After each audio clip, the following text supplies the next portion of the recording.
Dalam video yang lepas, kita sudah melihat daripada Yohanes bab yang pertama, ayat yang pertama. Kalau kamu belum lagi menonton, saya sarankan kamu tonton. Nah, dalam video kali ini, sekali lagi kita akan melihat daripada Yohanes bab yang pertama. Dikatakan tentang firman, ataupun dalam bahasa Yunani dipanggil sebagai logos. Nah, bagi pemikiran orang Yunani pada ketika itu, secara ringkas, logos ini ialah fikiran, ataupun ekspresi, ataupun rasional. Tapi bagi orang Yahudi, apabila mereka melihat tentang logos, mereka melihatnya lebih lagi daripada itu. Mereka melihat logos ini sebagai firman Allah dan juga kebijaksanaan Allah. Tetapi dalam perjanjian baru kita melihat ianya lebih lagi daripada itu, yaitu firman ini ialah pribadi.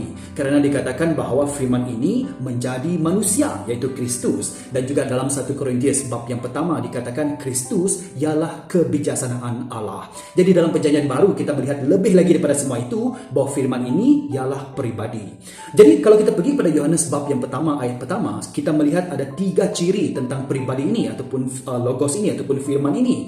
Dikatakan pada permulaan sudah wujud firman dan firman itu bersama Allah dan firman itu ialah Allah. Nah, ciri yang pertama tentang logos ataupun firman ini ataupun pribadi ini, yang pertama kita melihat keabadiannya. Dikatakan pada permulaan sudah wujud firman. Maksudnya firman ini memang sudah wujud pada permulaan ataupun sebelum permulaan lagi dia sudah wujud. Yang kedua, kita melihat ciri tentang hubungan. Dikatakan firman itu bersama Allah, ataupun dinyatakan dengan lebih lagi daripada ayat kedua, dia bersama Allah pada permulaan. Jadi dia dan Allah ada bersama. Dan yang ketiga, ciri yang ketiga, kita melihat bahawa firman ini ditunjukkan kepada kita tentang keilahiannya.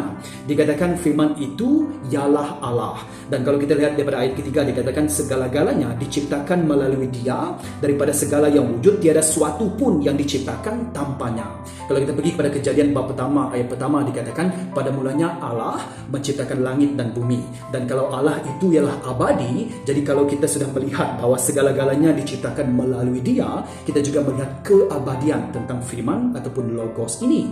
Jadi kalau kita melihat logos ini ialah lebih daripada segalanya, dia juga ialah pribadi. Dan ada 3 ciri. Pertama, keabadiannya, kedua, hubungan, dan yang ketiga, keilahiannya. Dan kita tahu apabila kita baca daripada Injil Yohanes bahawa firman ini ataupun logos ini, pribadi ini kita kenal dalam nama Yesus Kristus. Oleh itu kita melihat bahawa Yesus ada keabadiannya. Dia boleh menunjukkan hubungan kita dengan Tuhan dan juga dia juga ilahi.